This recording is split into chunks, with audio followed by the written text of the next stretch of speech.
Hey, good morning, everybody. It is Thursday. It's Thursday Morning Live, and I hope you are doing well. Hey, don't mind my background this morning. I am traveling this week and getting the opportunity to still check in with you. Hey, I want to welcome you if you are new to this podcast and to the content that we bring on Thursday morning. Thanks for being here, and thank the person that invited you. We only grow because you engage with us on social media, like us, love us. If you're on Facebook this morning, join our community at Multifamily Unplugged. And if you're on YouTube, smash that subscribe button because we're always bringing you great, relevant content. Speaking of relevant content, this morning we're going to talk about the chaos in the market, right? What's going on in the real estate space? What's going on in the real estate market? Some things about maybe commission disputes. We're going to talk about the debt that's coming due. My guest this morning, longtime friend. We have an interesting history and story how we met, and my personal real estate attorney. So Nick Ginali, Schaumburg, Illinois. Let me bring Nick in here real quick. Morning, buddy. Morning, Mr. Mike. Nice to see you. Good to be seen. How's it going? All good. All good. I'm 2 hours ahead of you, so I'm probably in a better place than you are right now. Actually, this morning, you're only 1 hour ahead. Oh, So right. I'm on Mountain Time in Salt Lake City. So I'm at this conference for multifamily housing, and it is the guy that puts this conference on has been in the business for a number of years. And what's interesting about him is he does a podcast, and it's a daily podcast, and he's done it now for about 7 years every day. And so I don't even think somebody could catch him if they tried to. That's a lot of conversation, I must Yeah. say. I kind of alluded to the fact that you and I have known each other for a long time, and we met during a snowstorm in Boston back when. So I'll date us here a little bit, but And, back when Jordan was in the playoffs, we were standing in a bar in an airport in Boston, watching the Bulls game. yeah. And I recognized your name because you had a sign planted on a home that was for sale a couple doors down from the home I was living in at the time. I was like, Mike Borowski, I know that name. Yeah. Uh, and the rest is history. Yeah, that's for sure. And what's funny is I recognized you because in the morning we went to the same gym and then wound up at the same bagel shop, which probably shouldn't be eating all those bagels if I The think now. days our age are over, Mike, just so you know. And good thing that bagel shop's closed, right? I would have two every morning, and my body fat percentage was considerably lower than it is now. So yeah, that was a different time, different Yeah. metabolism. Sure. Yeah, no doubt about that. Hey, listen, let's get going here. So one question I always ask my guests in the morning, Nick, and I swear one of these days I'm going to write a book of the one word, right? But in one word, what best describes you personally and professionally? Well, I have to admit, I've watched a number of your prior podcasts, and you're very good, by the way. Hmm. I've gotten a lot out of them, so I knew this question was coming. Um, Okay. and I want to answer it in a way that isn't typical from the way your other guests have answered. So I'm going to answer the one word I'm going to answer it with is odd. And before you hit you delete me from your screen. Let me explain. You and I know other for a long time. I think it's pretty safe to say that neither one of us strives to be ordinary. Average is not what we're looking to achieve in our lifetimes. Um, the opposite of ordinary is extraordinary. If I said the word extraordinary, I would look like I had a big ego, which I don't. So I was trying to come up with a word that I could safely say that perhaps would elicit some form of a smile on people's faces, but be sincere. And odd is my word. I don't strive to be like anybody else. I know you don't either. The average person goes home, drinks a 6-pack of beer, and has their potato chips every night. It's not my life. I know it's not yours. I'm excited about our industry. And I don't know how many people can say they're excited about real estate, or specifically excited about foreclosure.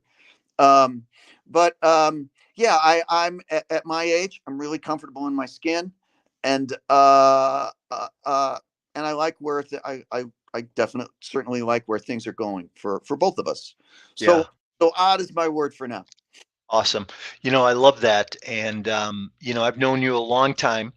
And, I wouldn't say you were odd, but I get it. Thank I get it. I get where you're going. What's interesting is I've been doing this for over 3 years, doing a couple podcasts a week, uh, asking that question, and you're the only one that's ever come up with the word odd. So here, I just want to tell you that that's going to be right after the introduction in the book. You're going to be number one. So, you there. Now that's what I strive for. hey, so I'll make listen, a good headshot for that picture too. yeah, yeah.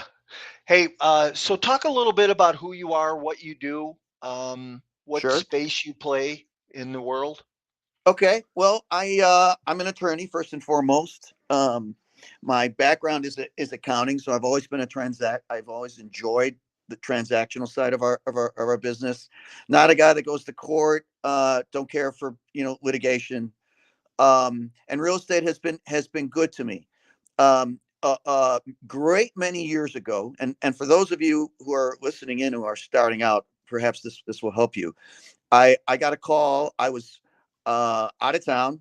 My office called, and they said, "Hey, somebody just called, and they wanted to know. They got. I don't even know where they got my name. They wanted to know if you had any interest in doing REOs." And it had to have been like 25 years ago. And honestly, as I sit here, REO was was REO Speedwagon, and Yeah, that was my only familiarity. And I'm like, REO. I said, I don't even know. I honestly don't. I mean, I kind of had a feeling. I used to do some savings and loan tax stuff. So I knew what that REO stood for, real estate owned. I knew it was a banking term. So I kind of sort of put one and one together and thought, all right, well, must have something to do with foreclosure, which I had no familiarity with. But again, when somebody calls, you don't say no, right? And I thought, all right, well, whatever it is, I'll stick my nose into a book. I'll figure it out. And like I said, that was probably 25, 30 years or so ago. Um, in the last 30 years, we've done 40,000 REOs. And there's nobody in town that does more than that represents sellers on the sales of REOs more than us. So it's been an interesting ride. And like I said, I have to admit, it was a ride that started with me having zero experience and zero knowledge. mm, Uh, and I've learned a lot along the way. And obviously, it's been 30 years. yeah. Hey, one thing about that side of the business that you're on, and I want people to understand this is you don't represent the homeowner that's in that foreclosure situation. You Right. represent the bank side. Right. So Yeah, we're strictly on the sales side.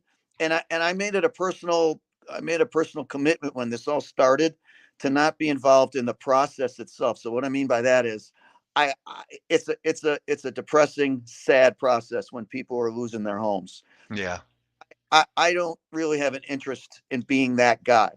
What I do have an interest in, though, is taking that home after it's been foreclosed, representing the seller, the servicer, or whoever the current owner is, and taking a bad situation, because everyone's lost money at that point, and making it better.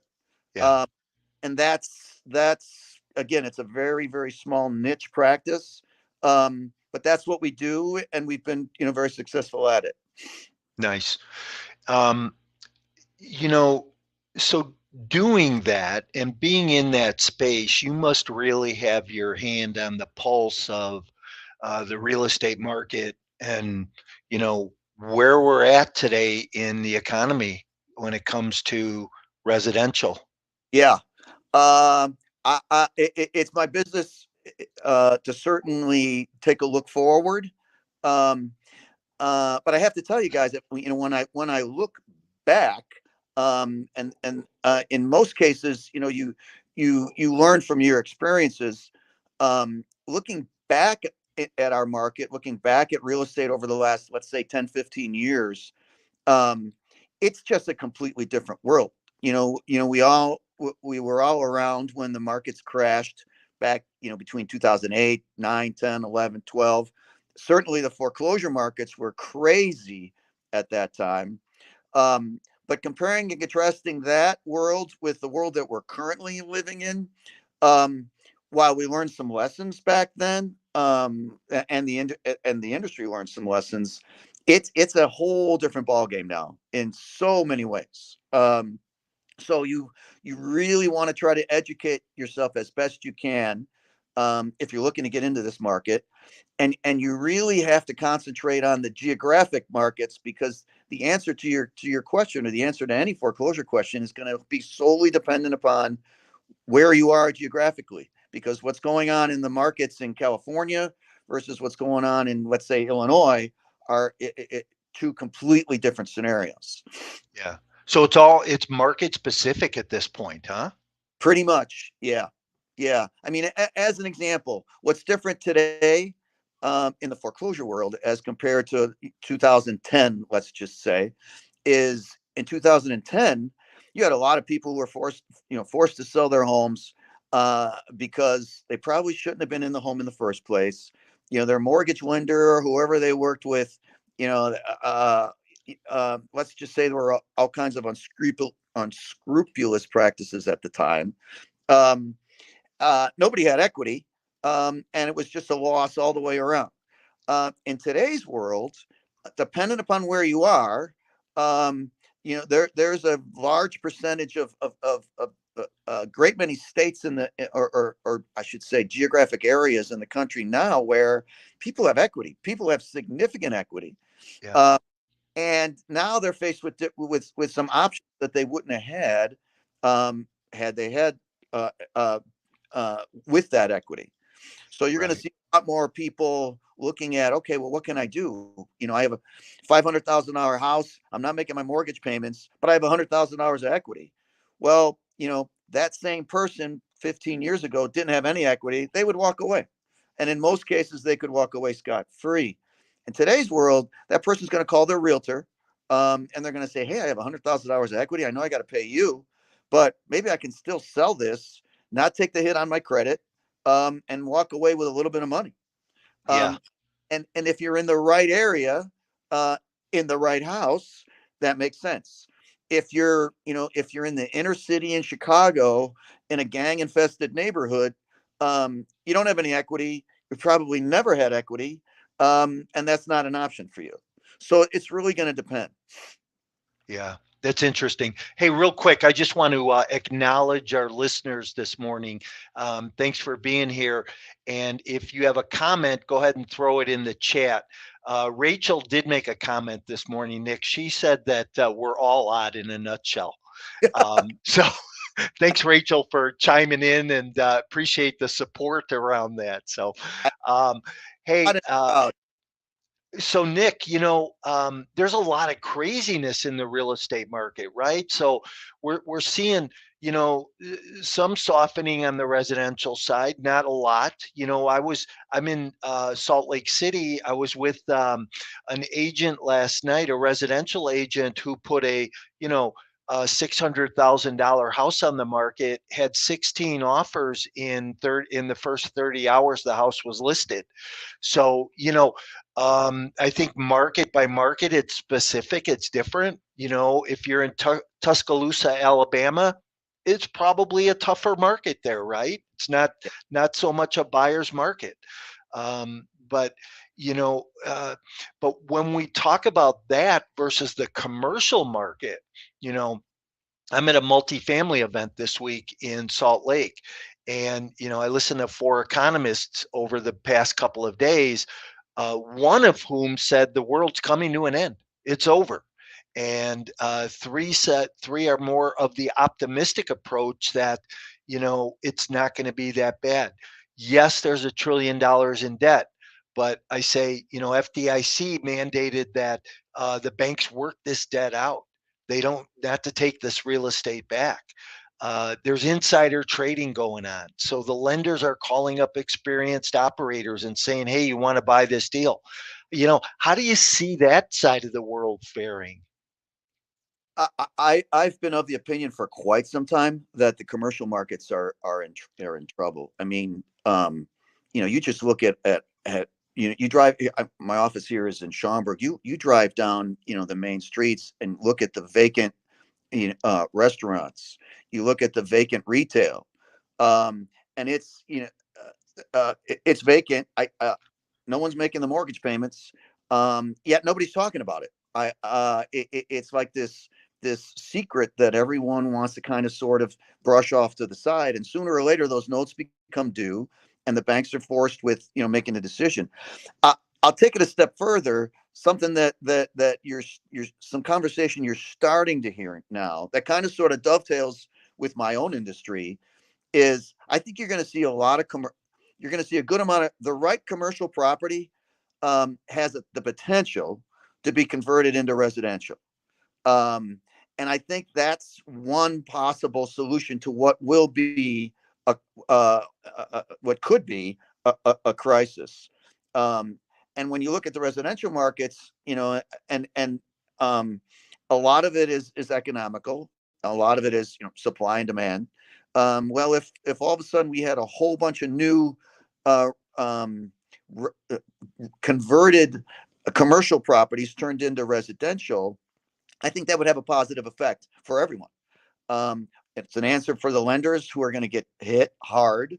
And then it's an answer for the real estate industry that needs some supply. Because at the bottom line to our residential conversation is supply and demand. Like you just said, you got somebody that had, a property that sold within, a couple days. Why is that? Well, it's probably because there wasn't a lot of competition. Um, and buyers are, good properties are selling in the right areas. Yeah. Uh, so commercial is, while you don't see it talked about, you don't hear about it on the news. Not exactly sure why. Um, I think it's going to have the markets are going to take a strong hit. So, let's throw one more thing in this mix, right? And that's if we look at the residential world today, there's a lot of chaos in the residential market because of commission disputes and lawsuits and the number of residential lawsuits that have been successfully won by class action suits around commissions. How is that going to play into the residential side, in your opinion? Sure. I I'm of the strong opinion that the party that's going to get hurt the worst in that scenario is the buyer. um, because now, the most, when you look at inflation, when you look at the cost of housing, when you look at, how difficult it already is for a first-time home buyer to buy a piece of property. And now you throw in, oh, and now I may have to pay my realtor a 3% commission, when I'm barely scraping together the money to put together my down payment. So that there's something is definitely going to need to be done there, because those buyers, are going to need some representation. They're going to need some help, and I don't see, I don't see realtors, working for those buyers at an hourly rate. Just doesn't it, compare when they look at what they were making before. I think, I think they're going to look elsewhere. Yeah. So, yeah, it's interesting. I think there's a lot of dynamics going on right now. When we look at what the feds are doing with interest rates, Powell said that here in May that he was going to leave interest rates alone. Inflation's at about 3.9% this morning, and they're trying to get it to 2%. So they're going to leave that rate hike or decrease kind of open ended until we get to June and see where inflation's at. Yeah. And, any thoughts around rate increases or decreases? You know what? I At the beginning of the year, I would have said we were going to have a minimum of four rate decreases. Um, but I mean, I mean, the numbers just came out yesterday. You look at the last 3 months, the inflation numbers are going up. This last month, the month of March, it actually it's actually accelerating. Hmm. So I don't see how, and unless you factor in, someone taking care of their political, someone else's political aspirations, but via the election coming, I don't see how the rates can be dropped, can come down anytime soon. And until that happens, you're going to have a real estate market that's stagnant at best. Yeah. Um, and again, back to our first time home buyer, um, how they, how's anybody going to be able to afford a 7% mortgage, um, and the down payment, whatever the downstroke is on their down payment, and coming out of pocket to pay their whoever represents them, uh, Correct. 3%. Yeah. So yeah, not to be Mr. Doom and Gloom this morning, but I don't see good things. Yeah. Well, that's where you and I differ a little bit. That's being going back to odd, right? Okay. Because we can both be odd in our own right. Hey, I would just want to say hi to Portia this morning, who's listening in, longtime friend. Good to see you this morning. Glad you're here. Um, and Nick, it's funny how fast this goes in the morning, right? And I just want to say thanks for being here today. We covered a lot of ground in 20 minutes, right? And a lot of content. So if people want to get in touch with you to talk to you about REOs, if they want to talk to you about being representing them on the real estate side as a either from a buyer standpoint, or even if they're a home seller, how do they reach out to you? Emails that would certainly be the best way. We are located in Schaumburg. I'm licensed in Illinois, so if we were doing anything for anyone, that would be my preference. But I'm certainly happy to talk to anyone about the market, where the REOs are going. Again, the strategy going forward is going to be quite a bit different than the strategy of 15 years ago. And I'm happy to walk whomever through whatever that the today's strategy should be. Yeah. And Nick's email is in the bottom there. You just reach out to him at Nick at Ginali REO, GINALIREO.com. And, like me, Nick is open to networking and talking to people, and seeing where he can maybe add value in your business or your life. So, Nick, thanks for being here this morning. It's always Thank a pleasure. Love our conversations. And you. Bye. listeners, thanks for being here this morning. Remember, we're here every Thursday morning. If you are a multifamily um, entrepreneur, on Saturday mornings, we do our multifamily unplugged. Love to have you join our community. And if we can do anything for you, don't hesitate to reach out. Hope everybody has a great day, and we'll see you next week. Thanks again, Mike. You bet, Nick. Thanks.